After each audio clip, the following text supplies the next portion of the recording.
Welcome to the Property Management Mastermind Show with your host, Brad Larson. Brad owns one of the fastest growing property management companies in San Antonio, Texas. This podcast is for property managers by property managers. You'll hear from industry-leading professionals on best practices, new ideas, success stories, and lessons learned. This is your opportunity to learn about the latest industry buzz surrounding property management, as well as tips and strategies to improve your business. Now here's your host, Brad Larson. Hello, everyone, and thank you for joining us here on the Property Management Mastermind podcast. Be sure to check out our website at propertymanagementmastermind.com, where you will find all of our episodes, products, and services to review, to include our newly launched Biz Dev Mastermind offering, which is consulting services for companies looking to hire and grow using a business development manager. You can visit that site at bizdevmastermind.com. In addition, I wanted to announce the Property Management Mastermind Annual Conference going on in Las Vegas, March 2, 3, 4 at the Mirage Hotel in 2020. Visit the website at PMMCon.com. If you sign up for the conference and both add-on seminars, you'll get a 10% discount. I look forward to seeing you in Las Vegas. Lastly, be sure to find us on Facebook to join the conversation of over 6,000 members in the Property Management Mastermind Facebook group. Are you tired of chasing tenants to comply with having renter's insurance? Insurance Management Group can solve this problem with a master tenants insurance policy. Keep tenants in compliance with your lease agreement and help protect all parties involved. A master tenants insurance policy can also add an additional revenue stream to your business. Contact Derek Scott at 918-728-8992 or visit imgadvisors.com. To learn more, listen to the Property Management Mastermind Show podcast, episode number 36. Hey everybody, and thanks for joining us. Today I've got Mr. John Warrillow on the line, and he is going to give us an impressive interview. Just got done with it, and it was an amazing. Some of the numbers and metrics he drops in there and the tidbits of knowledge about being acquired and or looking to acquire are phenomenal. He's going to be a speaker at the Property Management Mastermind Conference on Tuesday, March 3rd. Definitely want to be there for that. Be sure to sign up for that conference and look forward to seeing you in Vegas. We'll talk soon. Welcome, everybody, to the Property Management Mastermind Show. I am your host, Brad Larson, and today's guest, I'm very excited to have Mr. John Warrillow from Built to Sell. Now, I've been listening to John's podcast for several years. He's written 2 outstanding books, and I'm going to have him talk about that in a minute. But quickly, let's get into it. John, how are you today? I'm great, man. How are you? Appreciate you coming on. I want to get the 5 W's out of real quick, so if you can maybe give me a quick spin on who you are, what you are, and let's talk about some of those books you've written. Yeah, sure. So I help entrepreneurs, business owners improve the value of their company. We've worked with 50,000 businesses now over at Value Builder. We have 1,000 coaches around the world that work with owners to help them jack up the value of their business leading up to an exit. I wrote a couple books. Both of them pertain to driving company value. One's called Built to Sell, and the other's called The Automatic Customer. And that's really why I engage with you, because one, I've been listening to your podcast for a long time. I've read both the books. And It relates 100% towards the property management business, the property management industry. So what most of my peers are doing is we manage residential and some commercial properties that ranging from single family homes all the way up to probably high-rise buildings in New York City. So there's a lot of variation in between there, but it's all the same concept, because your first book was called Built to Sell. And there's a lot of good things around that. I want you to talk a little bit about that, because I want to get into your second book, because then people will start to realize, oh, wow, that just relates exactly to what we do. Please talk about the Built to Sell book. Yeah, really the essence of Built to Sell is how do you create a business that can thrive without you? You know, so many owners, Michael Gerber talked about it in his book, The E-Myth. They have the entrepreneurial seizure, right? Where they think they know something about managing a property, and they're like, why do I have to do it for the man? I'll start my own company and I'll get rich and it'll be great. And they get in there and quickly realize that if the business is dependent on them personally, not only do they not have a life, but they don't actually have a business. They have a job that just looks like a company.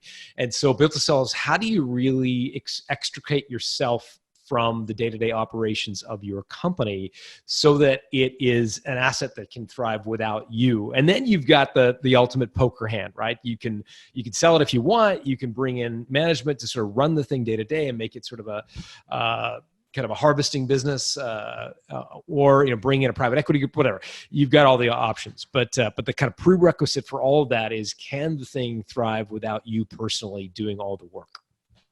I just got back from a systems conference in Vegas. Paul Kankowski put that on. Great job, Paul, on that, by the way.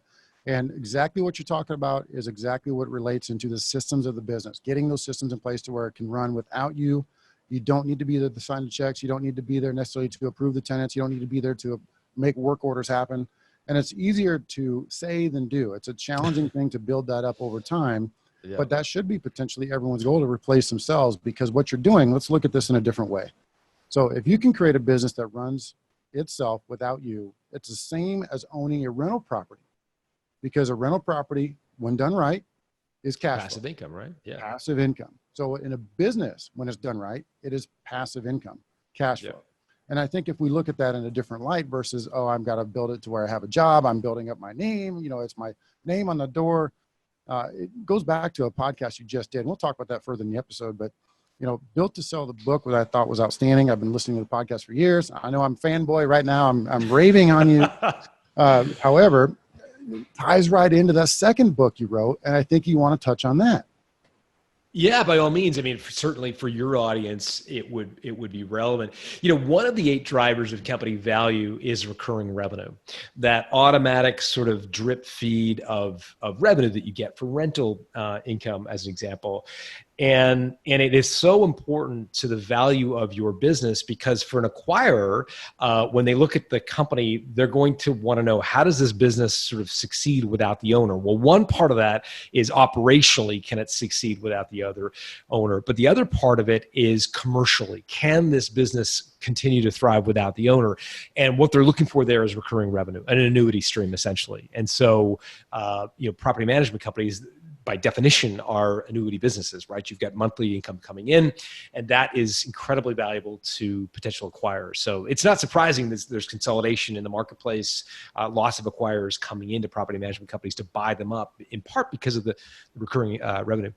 Yeah, absolutely. So I remember vividly sitting in my driveway about 10, 12 years ago and thinking, man, I've been doing real estate sales for 7, 8 years, and I was actually pretty good at it. But I was thinking, I want something that's not on that merry-go-round, to where if you stop the merry-go-round, it stops. And then if you stop the bike rolling, it just stops. So I wanted something like the insurance, where you hear of insurance agents having a book of business, and it's the recurring revenue of insurance, and people just automatic renew, et cetera, et cetera. And all of a sudden it just hit me. I'm like, whoa, it's right in front of me.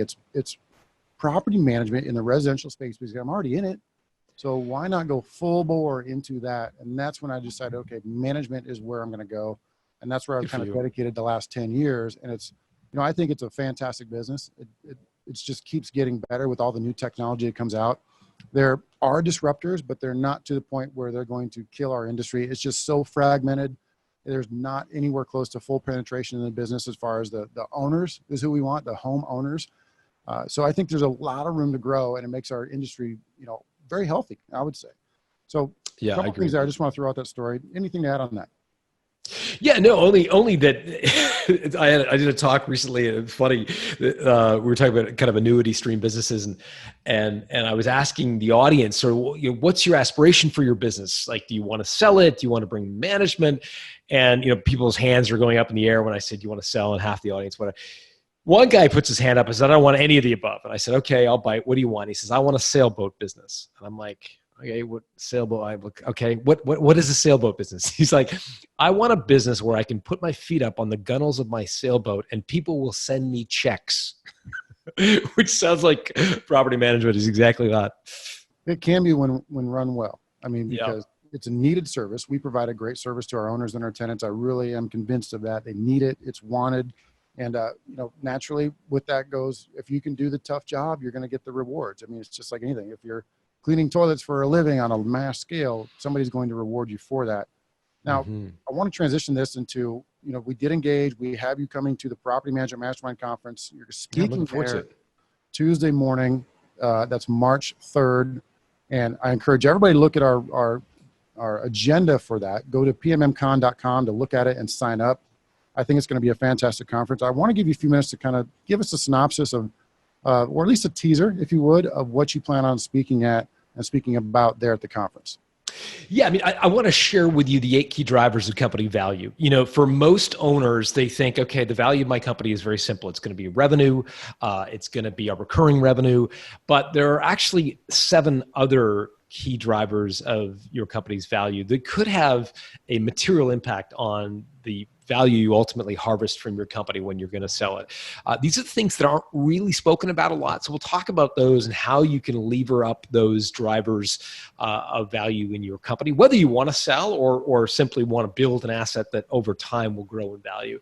We're going to do a deep dive as well on recurring revenue. In particular, I want to talk to you about some of the metrics that really acquirers look at to evaluate the health of a recurring revenue business. So I want to get into some ratios that I think you're going to find interesting that you can start to optimize for. I think it might make you make some different decisions in your firm today. So I'm excited to share that with you as well.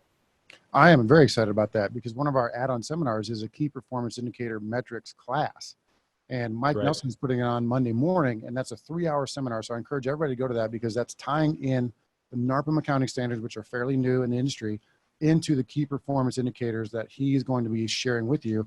And the metrics that you're going to be talking about as an outside industry level will, I'm sure, will equate at some point to those two scenarios that we just talked about there. Very excited about that. Awesome. Very cool. Anything to add on that point? Yeah, no, it's really, one of the things that we've seen is that companies reach sort of a plateau in many cases where they really reach a point where they've stopped growing because they've gone beyond what the owner can either do or sell. And so for a lot of companies that are deeply dependent on the owner, there's no more doing that the owner can do. There's no more hours in the day. But when it comes to selling equally, they may reach a point where they just can't sell anymore personally. And so what that leads to is oftentimes an underinvestment in sales and marketing, acquiring new customers. And so I think some of the kind of key metrics that I'll talk to is when you can start to invest in sales and marketing, when you should hire business development people rather than doing it yourself personally, when you should hold off and retool your business so that you can really scale it up. So again, a couple of sort of, if you think about a traffic light, yellow, red, green, I'll give you some metrics that will help you know when to hit the gas in your company and really invest, when to kind of proceed with caution, and then equally when to put the brakes on. I think that's a good point. I'm going to tie this back into something else we're doing. And so a lot of people know that we have the Biz Dev Mastermind, which is a consulting service to help hire and train a business development person for your property management. Oh, that's fantastic.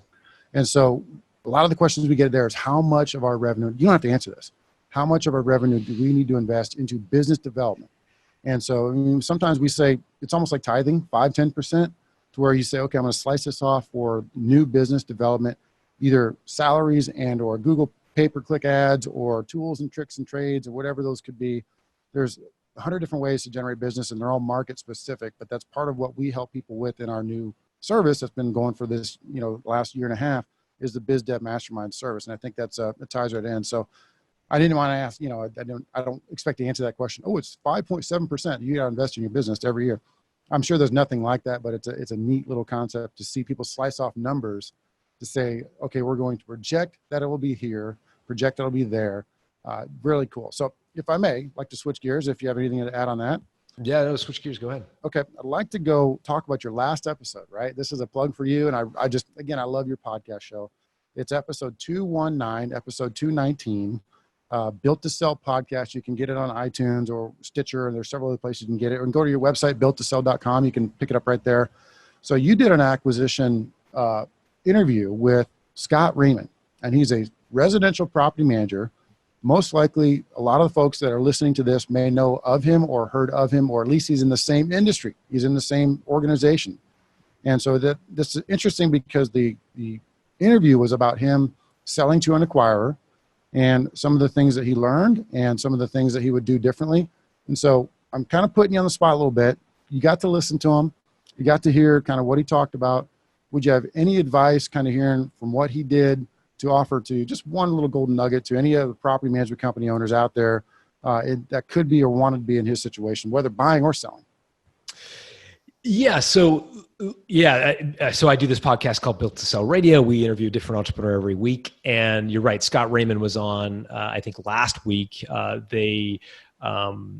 A company called Mind, MYND, recently acquired his business that doing a bit of a roll up in the property management space.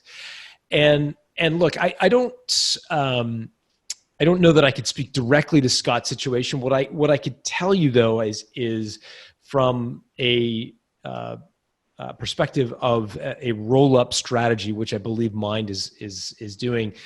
They're really interested in geographic acquisition. So they're looking at doing a land grab in certain geographic regions. And so, from your perspective as a property management owner listening to this show, I'd want to be thinking about, why are strategic acquirers making acquisitions? So there's two types of acquirers in the universe. There's kind of financial buyers and strategic buyers.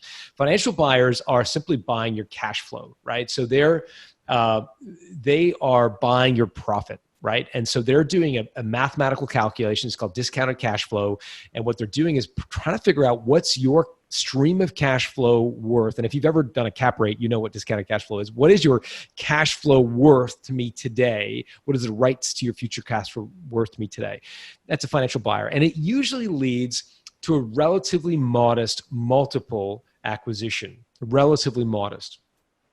A strategic acquirer is making a different acquisition. They're saying, okay, given our strategic assets, how valuable is this company in our hands? So, for example, if you've got an acquirer out there who already has property management staff, IT, infrastructure, salespeople, et cetera, and really all they want is doors, if you will, then it's a lot more valuable in their hands than it would be in your hands, because you've got to pay all those people.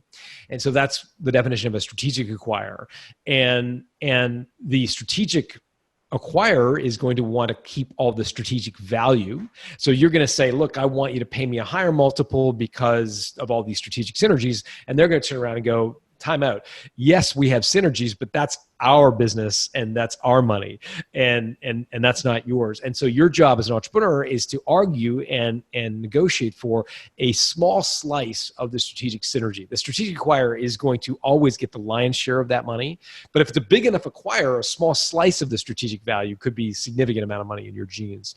So again, you're trying to figure out, who are the acquirers and why do they want to be in this space? Like if there's a land grab going on, if somebody really wants to acquire companies in your geographic footprint, let's say you're in St. Louis and everybody wants to have a property management company in St. Louis, chances are there are other competitive companies that are also doing a roll-up. Typically, roll-ups don't happen in isolation. They usually happen when more than one private equity group backs a strategy. And so if one private equity company is doing a roll-up, chances are there are other private equity companies rolling up in your geographic footprint. And if you can get a bidding war together between two buyers, that's when you start to jack up your valuation. And is that an acceptable practice? I mean, what do you think of that? What do you think? Yeah, not only acceptable, required, I believe, in a lot of cases. So there's a thing called a proprietary deal or a prop deal, where an acquirer starts a negotiation with a business owner on an exclusive basis. And the acquirer approaches the business owner and says, they shower them with compliments. Oh, you're doing a fantastic job. It's amazing to see the metrics in your company. We'd love for you to join our family so we could learn from you. And what they're doing is showering you and stroking your ego to the point where you agree to a no-shop clause. The no-shop clause forbids you from negotiating with another acquirer. And during that time, they do due diligence. Now, in some cases, they're doing that legitimately because they want to evaluate your company. In other cases, they're doing it just as a fishing exercise. There's rarely a breakup clause in a small acquisition, meaning there's rarely any fee they have to pay for not consummating the deal. If they get to the end of the diligence and they think, okay, I still want to buy this company, they're typically going to lower the acquisition price because they know they've got a hook into you because you've already mentally checked out and decided to sell your company. So a proprietary deal is one of the biggest mistakes you can fall into as an owner. And it happens naturally because you get sort of lulled into this ego stroke. The alternative is to create competitive tension for your business, which is done by drumming up multiple offers. And so that's when typically done by an M&A professional, mergers and acquisition professional. That's not my expertise. That's not what I do for a living. But it's done, I believe in using them. Their job is to create competitive tension. So their job is to go out, represent you. And if you've got one potential acquirer, get a second to create tension. And when the tension exists, two things happen. Number one, the price goes up that you get for your company. Number two, the deal terms tend to be more favorable. And the third thing that happens is also a good thing. It's much less likely that they will retrade at the end of the 60-day due diligence process, meaning they're much less likely to lower the price because they know that waiting in the wings, there's another acquirer because you've run a structured process. If you get lulled into a prop deal, it's just like this, like pulling the string of a sweater, a yarn on a sweater. Like it's never ending process. Due diligence stretches for months and months and months. There's no competitive tension. And ultimately they either drop the price or walk. Great advice. One thing I picked up on that is how he approached his employees and his clients. And from what I could tell, he did a really good job on that to where there were no leaks, to where the employees got wind, prior to him, and they were starting to talk the rumor mill and people were leaving, and or he had no employees leak it to owners and or clients and or tenants to where they were starting to hit the panic button. So from what I could tell, they did a pretty good job keeping that under wraps. And when they made the announcement, it was all inclusive. And then you got lots of heart to hearts with people, especially employees, because he's there to provide for them. And it seemed like he did a really good job with that. So I'm kind of complimenting him. I've never met him. But I think just from that episode, I picked up quite a few things that he did right. Yeah, absolutely. I agree. When it comes to telling your employees, it can be very difficult because, what an M&A professional will tell you is that telling your employees before the check is in your hand is a huge mistake because employees thrive on certainty, and they've all heard stories of people losing their jobs because of an acquisition. And so the moment you say, hey, I'm thinking of selling my company, they're going to start brushing up their resume, their LinkedIn profile. And who do they go to? Right? They go to other property management companies because that's their expertise, right? They're a property management person. And so they think, okay, well, who else does property management? And they go to all 5 of your competitors in town and say, hey, I'm like a manager. I'd like to, have a job, or I want to know if you have any jobs. Then all of a sudden the other 5 of your competitors know that you're for sale, and the whole thing falls apart. So the worst thing you can do is tell your employees. The problem with that is it makes you feel like a duplicitous lover. It makes you feel like a cheat, right? You're like kind of walking around the office with this terrible secret, and you feel guilty and overwhelmed. These are the people that, brought you to the dance. They're the ones that you feel you owe something to, and you're cheating on them.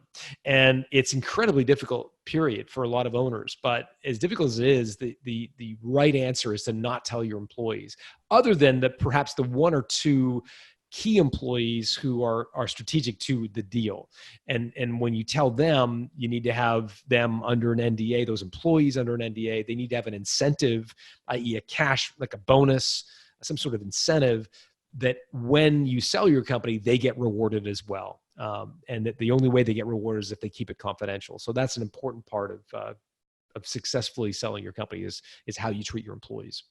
I think that's a good idea. I have not heard much about that ever spoken about, is to put your employees, your key employees, I'm assuming your accounting folks, because they're going to want to see numbers, put them on an NDA with a cash bonus if it goes through. Now that's a good idea. I think that's sometimes your accounting folks, though, you can outsource the accounting. So a lot of times the accounting is done by a third party firm, or some of the bookkeeping is. So that's usually that can be easier to stick handle as opposed to a client facing person, like a person who shows up when the toilets are clogged, like that person, or the manager of that person. You may need to let them know, depending on how strategic they are to the success of your company. Agreed. So tell me about the Built to Sell webpage and the Value Builder system. Yeah. So essentially what we do, as I mentioned out of the gate, is we work with owners of companies, typically small to medium-sized businesses, call it 1 to 10 million in annual revenue, 10 to 50 employees. And we help them improve the value of their company. Oftentimes it's leading up to an exit, but it doesn't have to be. when I say we've got about 1,000 coaches around the world that have licensed our methodology, our system, and they are the ones who actually deliver the value builder engagement, which is the methodology. Typical business owner, when they come to us, we give them a score out of 100 on the value builder questionnaire. The average score is 59. So there's some room for improvement. If a business goes through and improves their score using the 12 steps we talk about and achieve a score of 90 or greater on the Value Builder questionnaire, so those are kind of best in class, those businesses on average are getting offers of 7.1 times pre-tax profit versus the businesses that start with us that are getting offers of 3.3 times pre-tax profit. So it double the value of the business. Wow. Yeah, it's a huge delta. The other thing they do is double the likelihood that they will receive an offer. So typically, again, we've worked with 51,000 business owners now. Last time I looked at the data, about 12% of them had received a written offer to buy their business in the last year. If we look at those that have achieved a score of 90 or greater, again, this is like a small subset of our universe who are kind of our best in class. 34% of them have received a written offer to buy their business. So you're actually 3 times more likely to get an offer. And for a lot of owners, they don't want to sell, but they love to know they could sell, right? They love to be in the catbird seat knowing that, man, I've got people coming to me, courting me. That's a very powerful position. And a lot of owners don't really want to sell, but they love to be courted, right? And again, getting your value builder score north of 90 means you're 3 times more likely to get an offer than you would be if you're just an average performing business. I didn't have any idea about those big metrics. 51,000 customers. That's pretty impressive. I may have to engage with you to come look at RentWorks. I think that might be a pretty smart play. Yeah. So it's been a fantastic episode, John. I know you got a hard time coming up in the next few minutes. I just want to kind of wrap it up. You're going to be at the Property Management Mastermind Conference on the 3rd of March, Tuesday, speaking there in the morning. I encourage Can't wait. Go ahead. I just said, can't wait. Well, let's get there tomorrow. Let's move. Let's go. Let's go. So yeah, this is going to be, I got a lot out of this, surprisingly. I thought it was going to be just kind of an intro to what you're doing, but man, you got some deep insight in there. I really, really appreciate you offering it to the listeners, and we're very excited to have you at the conference. So I'll let you go and appreciate your time today. John, thank you. See you there, man. Looking forward to it. Take care. Property Meld is made for maintenance work automation. Property Meld will work to schedule, remind, verify completion, and follow up with your residents automatically while providing the best-in-class communication system for your ease of use, your vendors, and your tenants. Begin reducing maintenance coordination time and increasing tenant satisfaction today. Learn more at PropertyMeld.com. This has been a podcast episode by PropertyManagementProductions.com. Be sure to subscribe to our podcast, leave us feedback, and come back for our next episode.